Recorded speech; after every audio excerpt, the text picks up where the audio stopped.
webinar this morning. Unfortunately, a bit under the weather. We're having quite up and down weather in Cape Town at the moment. You know, as Afrikaans people would say, sick mark weer. So not surprising. So I'm just going to hand over to Kyle just to do some marketing and housekeeping announcements for the webinar. And then I'll do a quick introduction to Dilen Heerskorp and Leigh-Anne Richards, and then we will get going. Cool, over to you, Kyle. Thanks so much, Nicole. Good morning, everyone. I hope you're all doing well, and thank you so much for tuning in this morning. So just a couple of marketing announcements. Please note that this webinar is being recorded and it will be published on our YouTube channel and websites, as well as it will be emailed to you if you tick yes to be added to our database. And then if you haven't already, please do sign up to our newsletter so you can keep in touch with the TVDM Consultants team. Then in terms of upcoming events, Let's Get Physical will be taking place on the 3rd of September at the Royal Johannesburg Golf Club, and that will start at about 8 a.m. Then we will also be at the NAMA Western Cape regional event, which will be taking place on Thursday, the 28th of August at the Rondebosch Sports Club. Then lastly, our neighborhood live discussion will also be happening next Friday, the 29th, at 9 a.m. Please note that this feature is only available to our paid members, so if you'd like to upgrade your current package, then please reach out to me. That's all the announcements that I have for. I'll add all the relevant links in the chat. Thanks very much. Awesome. Thanks so much, Kyle. So I'll just do a quick introduction to Leigh-Anne and Dilen. So I'll start with Leigh-Anne. Leigh-Anne graduated from the University of Stellenbosch with her LLB cum laude. After graduating, she completed her articles and qualified as an admitted attorney specializing in general litigation, family, and property law. She also has a legal insurance background, very important nowadays. And having a keen interest and passion for property law, she started her property management career in 2017 and is currently employed at Milward and King Property Brokers. Dilen is an attorney at Heerskorp Pienaar Attorneys. He specializes in the law pertaining to community schemes and all the concomitant compliance issues. He also obtained his master's degree in estate planning law, giving him a keen insight into the financial aspects of community schemes. Thanks so much to Dilen and Leigh-Anne for joining us today, and over to you guys. Thank you, Nicole. Thanks, team. I think I just want to start with giving a word of thanks to TVDM for having these awesome presentations and all of these lovely, relevant discussions that they have. I think today's discussion is extremely topical, so I'm very privileged to be part of it. I think a lot of us may have received a fright in July. It happened on a Friday afternoon. I don't know why we are sending stuff out on a Friday afternoon. It makes me feel like I am a PM, which I've never been, getting those midnight oil payment requests on a Friday afternoon that needs to happen within the next few minutes. So yeah, the directives have really changed the landscape to an extent. And I think just to you place a caveat on the presentation itself, this presentation is prepared to highlight the key changes that have now occurred. So it's been done on the assumption that we know what has happened in the past and we know the compliance things in the past. And we just wish to highlight a few new things and the new relevant and topical developments in the CSOS governance sphere. So yeah, the presentation's name is When Directives Demand Precision, and we're going to have a bit of a closer look at the Consolidated Practice Directive itself. So I think it's quite a landmark occurrence, this new practice directive, as this is now the first time in CSOS's history where they only have a singular document that regulates the governance with regards to CSOS. I think the only other time that this may have been applicable, where there was only one document, was the first time some sort of document was shared. But until then, we've had this huge fragmented governance. I always think that, you know, it gives me this idea of us having to rummage around on CSOS's website to try and find out, you know, which directive or circular or notice or letter, you know, there's all of these lovely names that they've given to these documents. which one is of application when we want to deal with CSOS. So that is awesome to me that we now only have one document that actually provides us with some insight into how we should interact with CSOS. So as an attorney, some of you may know we've got a lot of free time. It's actually very easy being an attorney. You just send bills and that's it. So what we've done is we've tasked our candidate attorneys with doing a bit of drawing so that we can actually see and give some sort of visual representation of what we think CSOS looked like prior to the implementation of this consolidated practice directive, as well as after the consolidated practice directive. So let's have a look. Our candidates had the idea that this is how CSOS looked prior, and they've now found that they think CSOS currently looks like this. So we can really hope that this is not the case. I think we've all heard a lot of horror stories of piles and piles, and everyone has some sort of story where they've dealt with some sort of frustration. So we can only hope that CSOS in actual fact now looks like this after the implementation of the new consolidated practice directive. So enough about drawing. I'm going to give it over to the expert, Leigh-Anne, to actually tell you something about this directive at this stage. Thank you, Leigh-Anne. Thanks, Dilen. Thanks, everyone. Thanks for joining this morning. I think when Nicole started, she likes to talk intros, and I get a bit shy because to hear about yourself, it never gets old.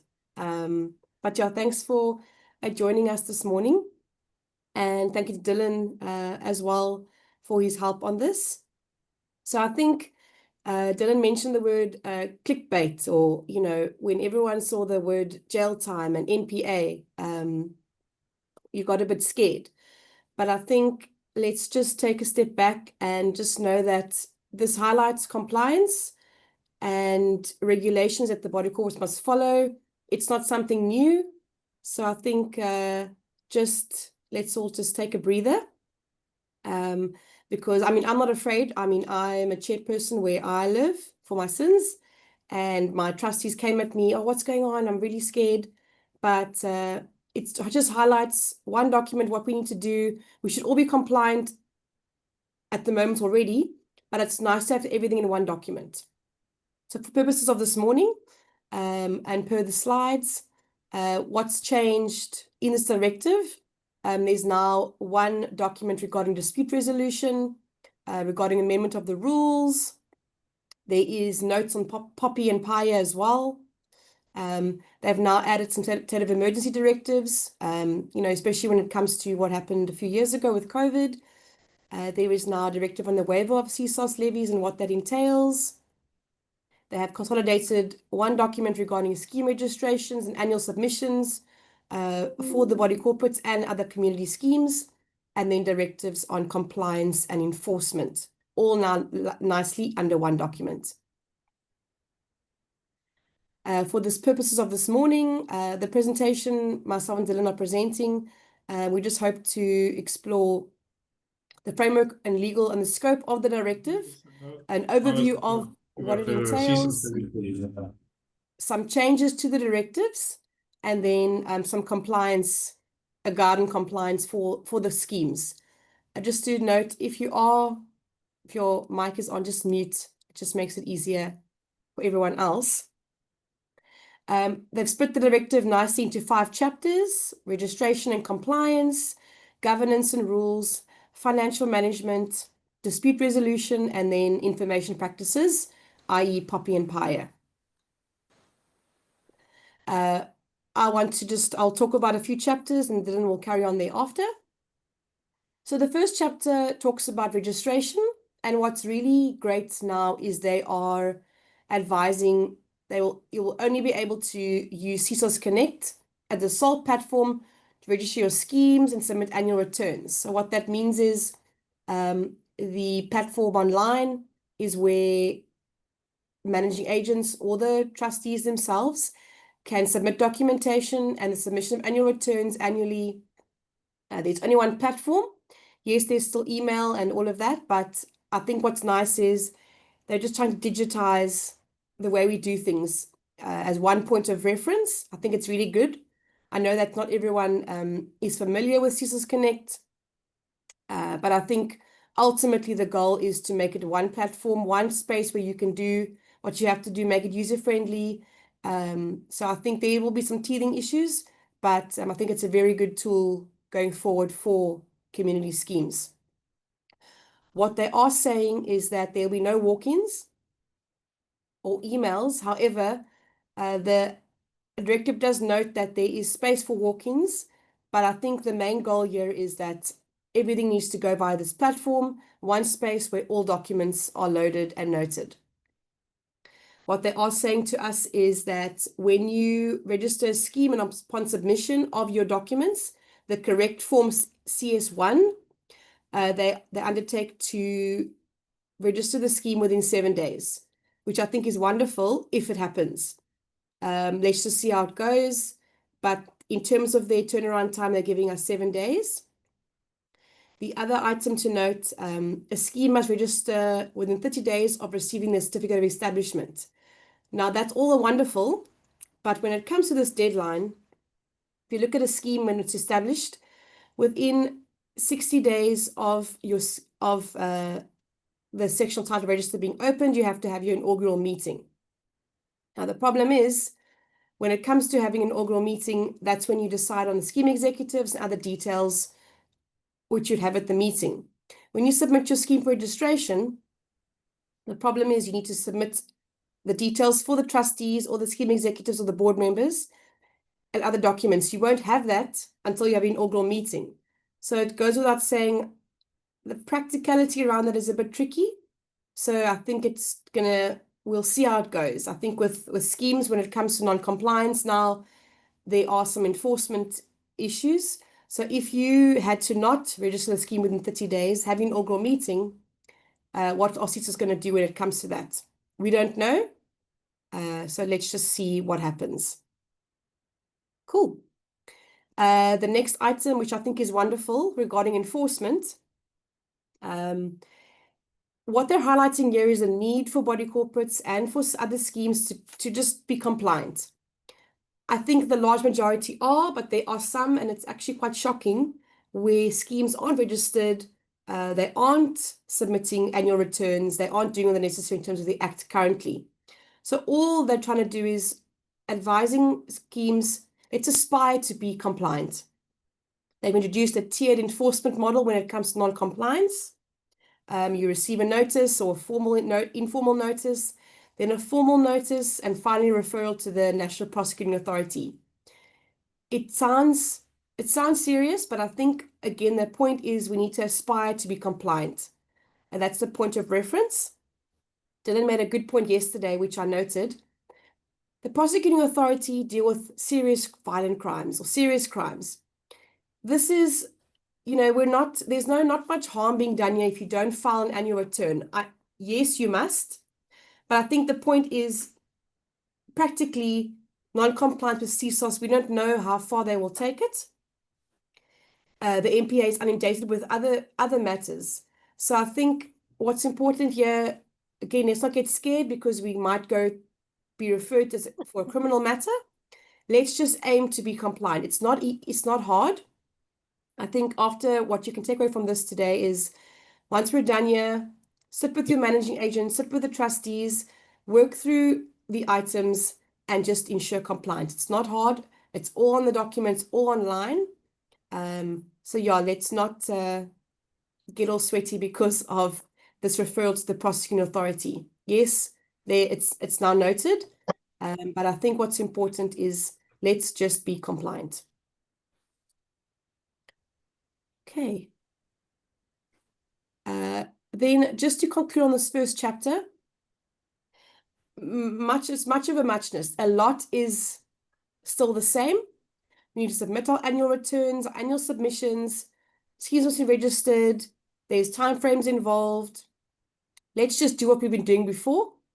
Let's ensure that if we aren't compliant, we become compliant. If you need assistance, approach a professional, approach a managing agent. There are great managing agents out there that can help. If you are self-managed and you aren't sure, there are brilliant managing agents out there. Another thing to note, because of COVID and the state of emergency that was issued at the time, there's an entire section dealing with how the CSOS will deal with a state of emergency when it comes to meetings. I had a look at the practice directives. It's all the same. They are just noting when it comes to in-person meetings, if there is a restriction on that, how you will deal with it. Nice thing that they noted was the health and safety of body corporate employees. They mentioned a term called a mitigation kit. So I assume that's, when it comes to masks, etc., safety on site. That's wonderful. Biometrics can be suspended if it's going to cause a biohazard in terms of touching of with your fingerprint or whatever the case may be. And then also use of common area if essential and only for access control purposes. So I think it's a great section to put in the directive, only applicable in a state of emergency, but nice to have should this ever happen again. Another thing that CSOS is doing, they're being very proactive when it comes to processes. There's now a how-to guide in the practice directive at the end of each chapter. So in terms of where to go, how to go online, what to lodge, how to do it, what forms you need to complete. So I think it's a great tool to have, so you can't be ignorant now and say how you're going to do it. The directive shows exactly what you need to do. So I think that's a great tool for CSOS to have included in this directive. So yeah.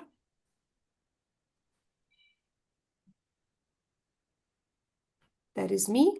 Over to you, Dilen.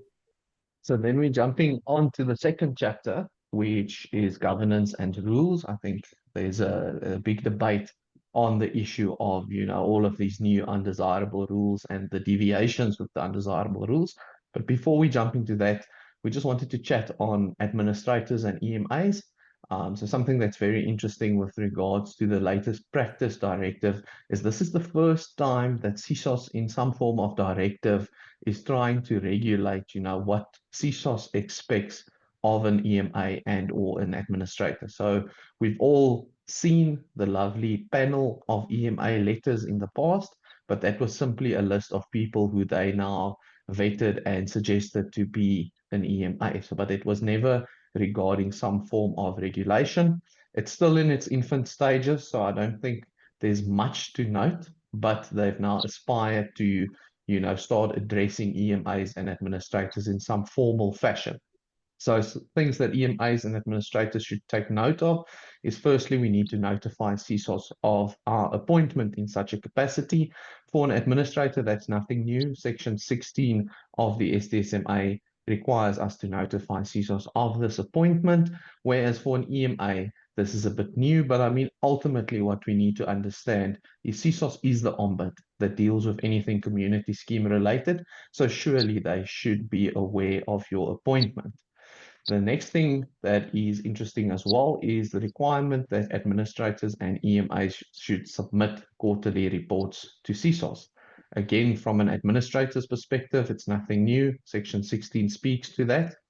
With EMAs, in terms of prescribed management rule 28, owners would already have to be reported to on a quarterly basis, and CSOS has now just included themselves in this quarterly report. So I don't think it's more admin, but it still relates to the fact that we need to advise CSOS of what we've been doing, and you guys can go engage on prescribed management rule 28 because it actually addresses what the report should entail. Then on the administrator's front, something that's very interesting as well is CSOS now in this directive states that administrators must cite CSOS as a respondent when they bring these administration applications. So anytime a scheme brings an application to be placed under administration, CSOS will have to be a respondent. And then I think two interesting questions that I want to answer is, can CSOS decide who should be appointed? And the second one is, can CSOS remove an EMA or an administrator? So coming to the first question, and you guys will note now I'm going to jump around a bit because we have to consider what the draft directive had to say and the changes and what the latest directive has to say.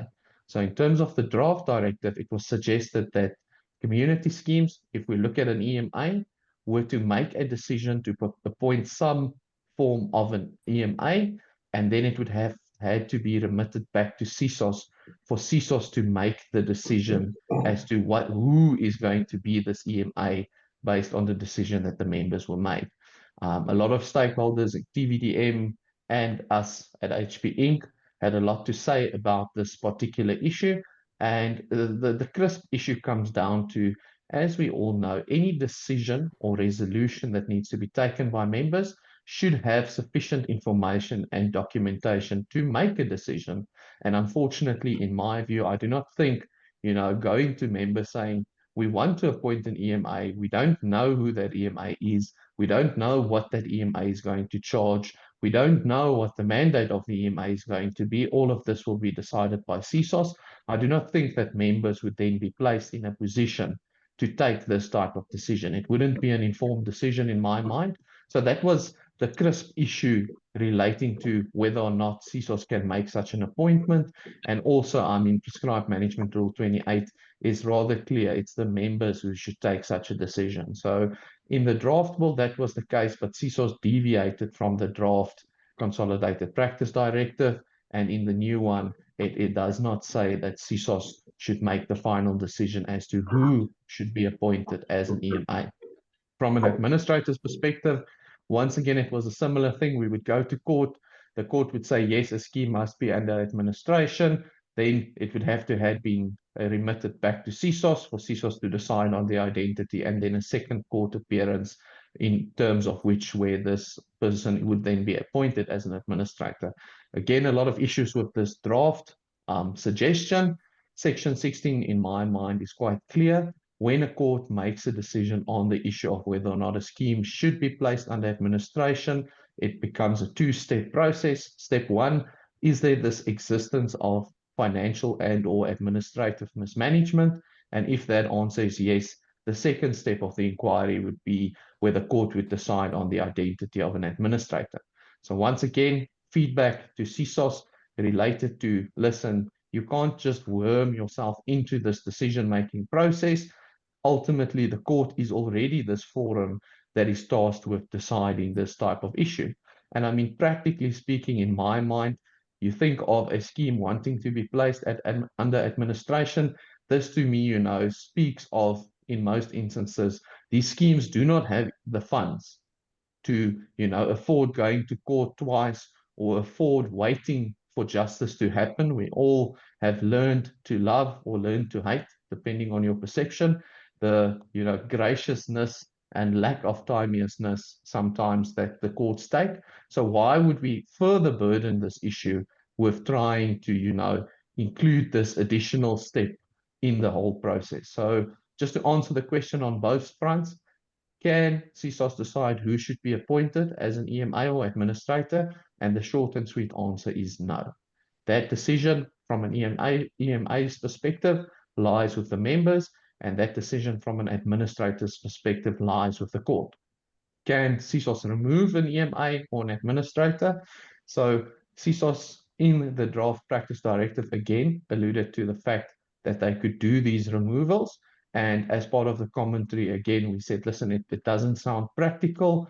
And the reworded directive as it was published now says that they interpret Section 39, which is the relief that CSOS is entitled to be granted. It's Section 39 of the CSOS Act, to include the removal of an EMA, but they've now conceded the fact that they can't remove an administrator. So can CSOS remove? For an EMA, yes. For an administrator, no. Let's jump into the rules. This is, I think, one of the most relevant and most recent things that we should have regard to. In 2021, we may have seen CSOS's circular on the amendment of rules and the annexure that they included, which was the undesirable rules. So with regards to that circular, what we had to understand was that this was only of application to bodies corporate, and one can actually have regard to the wording of the document, which actually had the phrase STSMA included. I think CSOS did a lot to try and suggest in that directive that it was applicable to HOAs as well. But if you had to have regard to the document, I wouldn't think that there is a place for HOAs. This has now changed. So in the new practice directive, CSOS regulates both the rules of BCs and rules of HOAs, but we need to understand the difference. CSOS speaks to, when one has regard to bodies corporate, of this mandatory submission of body corporate rules. And again, it's nothing new. Section 10 of the Sectional Title Schemes Management Act speaks to when we want to deviate from the prescribed conduct or management rules, that we need to get a certification from CSOS. And then from on the HOA's front, emphasis on voluntary quality assurance. So we can, as an HOA, submit our documents on a voluntary basis to have some form of quality assurance done. Something that's very important in my mind that I want to just mention is whether or not, as an HOA, we decide to make use of this voluntary submission process, that would not in any way implicate the enforceability of the HOA's rules. It wouldn't mean if we've, gotten the certification, it would be more enforceable, or if we don't have it, it would be less enforceable. CSOS simply now caters for this voluntary process. For both bodies corporate and homeowners associations, they have now identified separate undesirable rules for each type of community scheme, which you guys should go and have a look at. It is the annexures, but we are going to address all of these lovely annexures. But something that we need to take note of, and this is on the HOA's front, that should we have rules that CSOS decided to be undesirable as per the list of undesirable rules for HOAs, CSOS will not enforce our rules, regardless of whether we've submitted it for quality assurance. So just to oversimplify the issue, whether or not we, utilize this voluntary quality assurance, if some sort of dispute arises and we are in CSOS and we have this, dispute with another party, CSOS will not enforce any rule which to their mind is undesirable. But let's jump into some of the undesirable rules. The first new one is short-term rental platform restrictions. So we may have seen from previous directives and indications from CSOS that an out-and-out ban of short-term rentals have been identified as an undesirable rule, and they've now just expanded on that to say that also when we try and impose some form of exclusivity on the platform on which we can rent, then that is also undesirable. So we may not have rules that say, for example, a owner is only allowed to use Airbnb, for example, to rent out on a short-term basis. An owner is enabled and entitled to use any form of platform, whether it's a WhatsApp group, whether it's St. Helena Bay, Naviek Huisies, Facebook group, whatever. It boils down to the fact that the owner is entitled to market or advertise their property on a short-term basis on any platform that they want to do. The next one I would say is very peculiar, and I do think that there was some or other dispute that gave CSOS inspiration on this one, because it's, it's really weird in my mind. Consumption of food on common property. So CSOS says we cannot say that a resident is not entitled to consume food on the common property. So we can't have rules saying no pies in the parking lot. I mean, from my perspective, I don't allow people to eat pies in my vehicle. So I can see some sense, but ultimately, it's just a bit peculiar in my mind to try and say you're not allowed to consume some form of food on common property.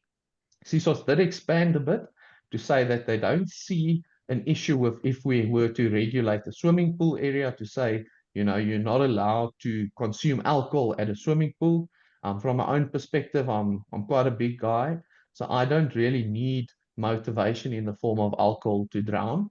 So I think that's, CSOS still sees some sensibility in these undesirable rules by saying, if you have something that says you're not allowed to consume alcohol at your swimming pools for whatsoever reason, that is not part of this moratorium on consumption of food. Then the next one is exclusivity of property practitioners. We're not allowed to say in our rules that we can only use ABC rental agents or ABC estate agents to sell or market our properties. I think from that perspective for property practitioners, if we have regard to the Property Practitioners Act, I think as a property practitioner, you may also come in some hot water if you make use of these things, because the Property Practitioners Act ultimately says we cannot force someone to make use of our services. So from both fronts, I don't think any time trying to impose this exclusivity would be a good idea. Then clarification on the slaughtering of animals in an eco or nature estate, and this is again specifically HOAs. And I also think this, it's a very weird one, to be honest. So I think it probably also, related to a case study that did happen. So basically what this undesirable rule says is CSOS does not see some form of regulation as an issue, but I want to give you the example. So let's say an HOA has their own impalas, and we've bought them, and we're in this lovely nature estate, and the impalas are roaming around in the estate. We can have rules saying that a resident cannot run at the impala grazing with a knife, trying to, slaughter this HOA impala. So it comes down to a principle which, us South Africans know very nice. It's a bring and braai, or bring and braai, which means if you want to conduct some form of slaughtering, you need to bring your own poor animal to slaughter, and you can't just run around trying to slaughter the HOA's animals. And then use of cannabis as well. I think a lot of us, thank you for that laugh. I've been wondering whether or not my jokes are funny, and I don't get the benefit of, an emoji or a haha, so I appreciate it. I think with cannabis, we've seen that it's been decriminalized, the use and possession of cannabis. So we can't have some rules saying that you're not allowed to have cannabis in your possession on your own private property for consumption or cultivation for private purposes. So, and again, this is a big pickle in the industry. I've seen a lot of horror stories. I mean, I've heard stories of the upstairs neighbor saying that, the neighbor is smoking so much weed that my cat is getting high, and all of these things. So I just want to unpack the cannabis issue a bit when we look at the Cannabis Act. So in terms of the Cannabis Act, and as I've said it allows an adult to use or cultivate, so smoke or grow or bake or whatever these, cannabis users utilize. So it allows them to do that in their own private property for private purposes. Some interesting things that we can have regard to is the fact that cannabis cannot be consumed in the presence of non-consenting adults, and cannabis can also not be consumed in front of children. The Cannabis Act is quite clear on those things. So there is still some form of regulation. I think something that's important is the use of cannabis in your own private property. So, I mean, that suggests a unit or an ARF. So, looking towards regulating the use or possession of cannabis in your common property could be something that we can look at. And the Cannabis Act also specifically deals with nuisance. So, and this is the, the silver bullet in my mind, because I can already imagine the questions on cannabis at this stage, but we're so close to each other, we can't help but smell the smell, or our cats are getting high or whatever. So what we need to understand is any right that we have is not absolute. So we can never exercise our own rights to the detriment or infringement of someone else's rights.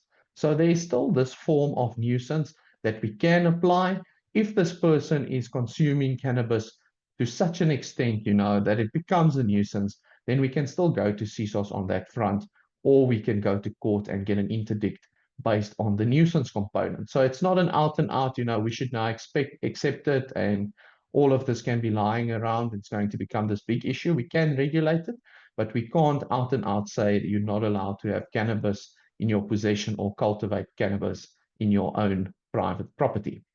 Then some interesting amendments from the previous circular. The first one is proxies, and I saw, all of the questions, all of the uncertainty with this new thing. Have they now changed the 2 to 1? Is this big issue? So I've read the rule a few times, to try and form some sort of sensible understanding of what they are trying to say, so that I can, give some form of guidance on this. Ultimately, we all know that a person is entitled to hold 2 proxies. That is how it is. We can't, deviate from that. But they make this example in a joint ownership circumstances. So I'll use the example of me and Leigh. Leigh and I own a property jointly, and Leigh provides me with a proxy to go to a meeting, to go and represent our unit and express our views with regards to that. If Leigh gives me this proxy, I already have one proxy because Leigh has proxied me for our unit, which means if I were to take more proxies, it would mean that I'm only capable of, getting one more proxy. It's the same thing with if we've got a smart financial plan with our properties and, I own the property in ABC Pty Limited. Whether or not I'm the sole shareholder, the sole director, they call me the boss of ABC, I would still need to proxy myself to represent the Pty Limited's vote, which would also then mean, after that, I only have one more proxy that I can accept. So to me, that's the only sensible interpretation of what they are trying to say. I agree it is ambiguous. I agree it, lends itself to some other, nefarious interpretations of suggesting you can only hold one proxy. But to me, that's the only sensible explanation as to what they are trying to portray with that particular, rule and indication. Then legal fees. I think this is a great one for the industry. I'm privileged to say that our firm obtained a reportable judgment on legal fees, making schemes capable of enforcing legal fees on an attorney and client basis.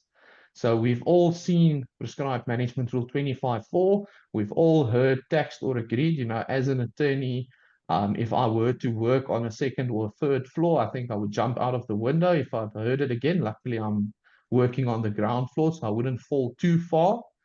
And ultimately, CSOS has now deviated from the situation, saying that they're no longer considering, regulating your conduct rules on a different basis as an undesirable rule. So we can go and amend our conduct rules to make provision for legal fees on a different scale and not just as taxed or agreed. If you guys have interest in the matter is SS Glen High Body Corporate versus Kruger Nomino Officio, which actually details and interprets prescribed management rule 25.4 and 25.5 for that matter. So go and have a read. I think it is very relevant. And, to me, it is a great thing for schemes. Ultimately, we're not incentivizing bad performance anymore because the person who, resulted or who caused this issue will then be liable for the legal fees as opposed to having the compliant members fit the bill. And then the last one is disconnection applications. This is again a very interesting one.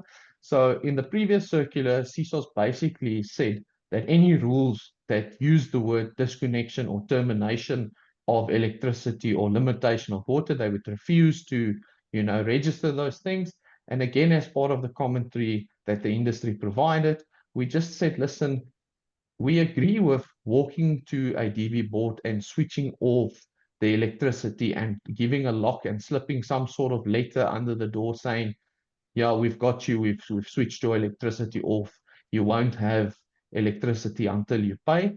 We agree that that is spoliation, that is unlawful, you can't do it. But if your rule speaks to judicial due process, surely you can get a disconnection order, because that's also in line with the High Court's interpretation of these types of applications. So ultimately, CSOS amended the rule to now just state that, listen, when we have disconnection applications, we won't refuse to register rules where the rules actually speak to judicial due process before just simply terminating rules, or electricity rather. So yeah, and then the next thing is chapter 3. This is the financial chapter. So again, same, but not really different. I know that's not the real way to say that saying, but this is basically what it boils down to. A lot of things we already know. So the first thing, we all know CSOS levies ranges from 0 Rand to 40 Rand. And then we also know that there is this application procedure if we want to deviate or if we want to waiver our CSOS levies. And examples of this is where we can actually apply for a waiver of CSOS levies is if the monthly administrative levies are less than 500 Rand. then we can apply to CSOS to have our CSOS levies waived. Another one is any person earning less than 5,500 net income. So this is after the taxman has come for his cut. If we left with 5,500 or less, then we can also, or less than 5,500 rather, then we can apply to CSOS to waive our CSOS levies. The next one is automatic waiver of CSOS levies, which just relates to when you would automatically be waived from CSOS levies. And this is SASSA grant holders are automatically waived, and then a lot of different variations for retired persons. So retired persons in frail care, retired persons in assisted living, or retired persons in mid-care living. These ones would result in us being automatically waived from CSOS levies. So what has changed, because I've not really mentioned something that changes, one thing that is very important, and if the MAs here are making furious notes, this is where I would write down more admin, increased management fee. So basically what they're saying is when we submit our levy schedules to CSOS, we need to indicate which units are these automatic CSOS levy units. So if there's any unit that has this automatic waiver, we need to, when we submit our CSOS levy schedules or submit the levy schedules to CSOS, we need to advise CSOS of these units. Another thing that's interesting in the directive as well, it says that the scheme executives are required, and as we all know, that also then means by proxy the managing agent is to keep a record of this automatic waiver of CSOS levies. So, on the SASSA grant front, I can only assume it's some sort of SASSA official letterhead document saying that you are a SASSA grant holder.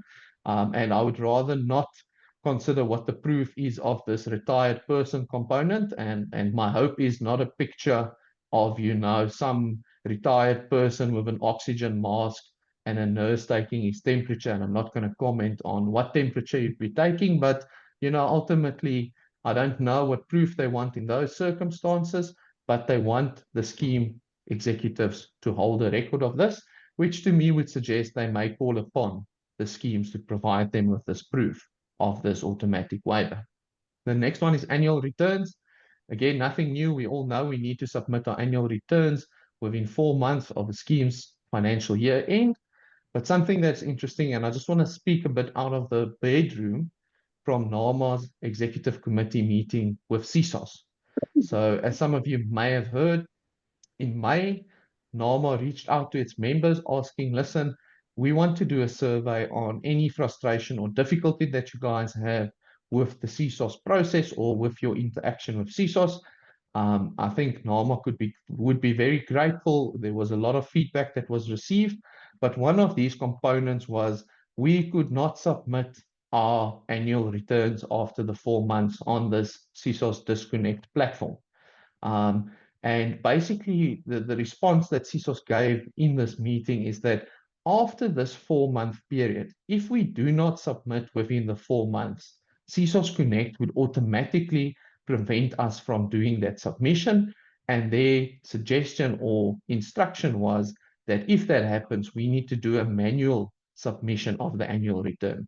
So for once, if we're late, it's not just the system kicking us out or the system being buggy.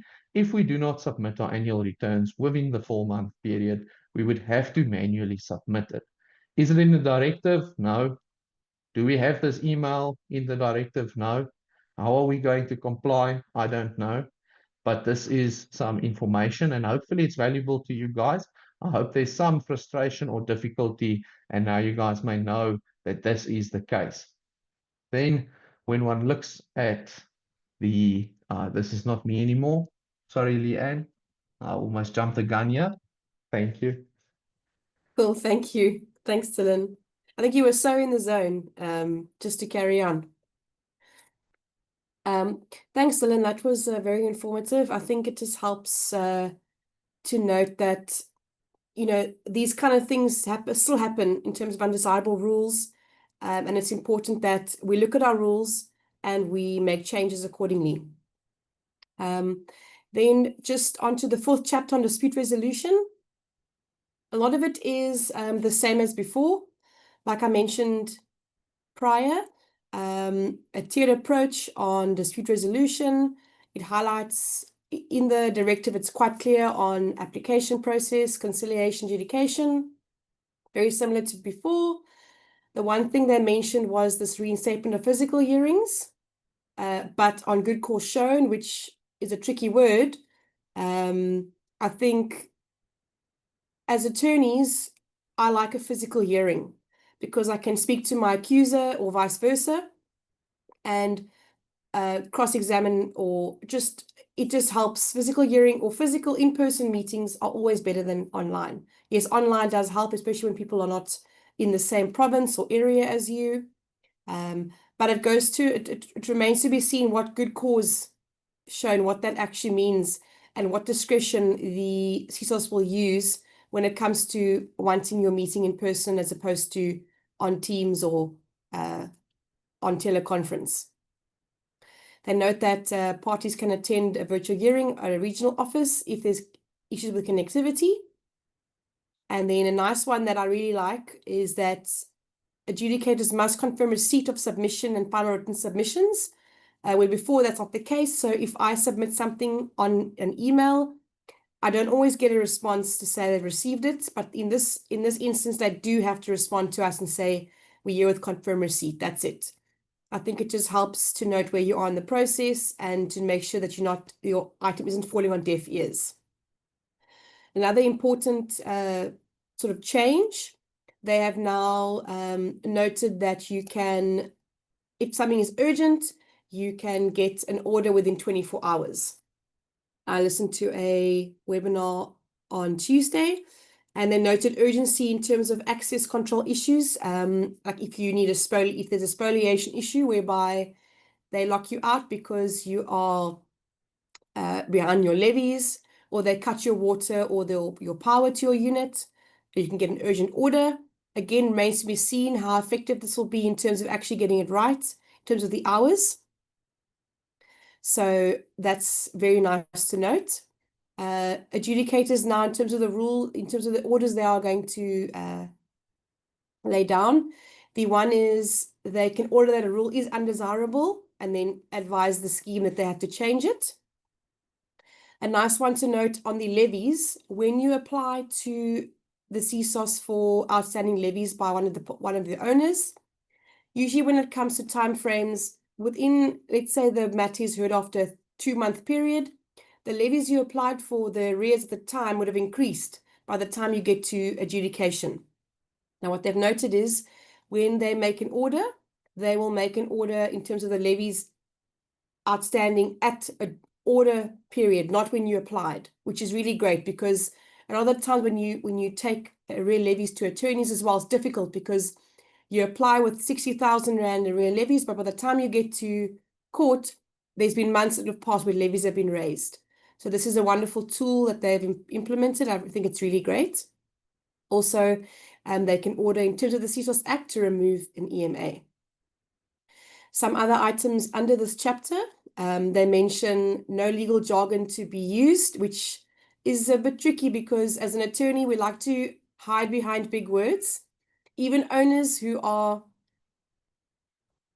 filing an application and like to use big words, I've seen it myself, to incite fear in the respondents. What they're saying now is we need it to be in plain English. Respondents can't launch counterclaims when it comes to an application received. And where an adjudicator is unsure about something, they are permitted to seek clarity where they are unsure about a submission or a piece in the submission or a sentence or a word. Another addition, submission forfeiture and condonation. So what happens is if you are late with submitting a response, you are then not allowed to submit further responses thereafter in the process. So that's a nice tool, especially where people are wanting to delay the process. Condonation, what they've done now is when you have an order against you, one of the trustees took a decision, you have, after 60 days, you then apply to CSOS. When you submit your application to CSOS because you are unhappy with the decision taken, in addition to the application, you've got to file a condonation application as well with your application. All in the directive, and then the actual application is there as well. A nice little addition, they have highlighted some code of conduct for adjudicators.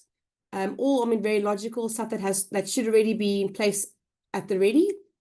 But adjudicators must be independent, there must be confidentiality, no conflict of interest, disclosure, private involvement. They must communicate to both parties in plain language. There must be promptness by the adjudicators, adherence to timelines, and again, no acceptance of any gifts or breaching confidentiality or delaying proceedings unreasonably. I think a lot of this goes without saying, but it's nice to know that it's now put in the directive. I think if you were to be unhappy with something that happened at your conciliation or your adjudication, you could use the directive as a guideline to say to CSOS you weren't happy and this is the reasons why.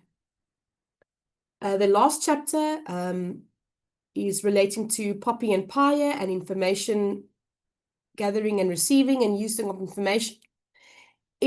I've had a look at it. It's word for word from the previous directive, as well as some parts of Poppy as well. This morning I was re-looking at it, and the one thing they noted, which I really liked, is that they make note that members are entitled to other member information for the purposes of scheme governance. They note it in the directive when it comes to access to information. I know that sometimes that's always a contentious issue when it comes to to any scheme and managing agents not giving information out and the like. Poppy and Paya compliance.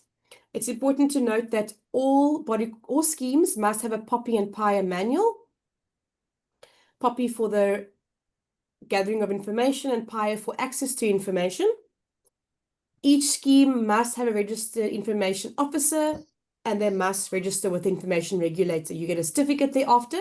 So check with your managing agent or your trustees, are they registered? And do they have those manuals in place? And is there an information officer? Okay.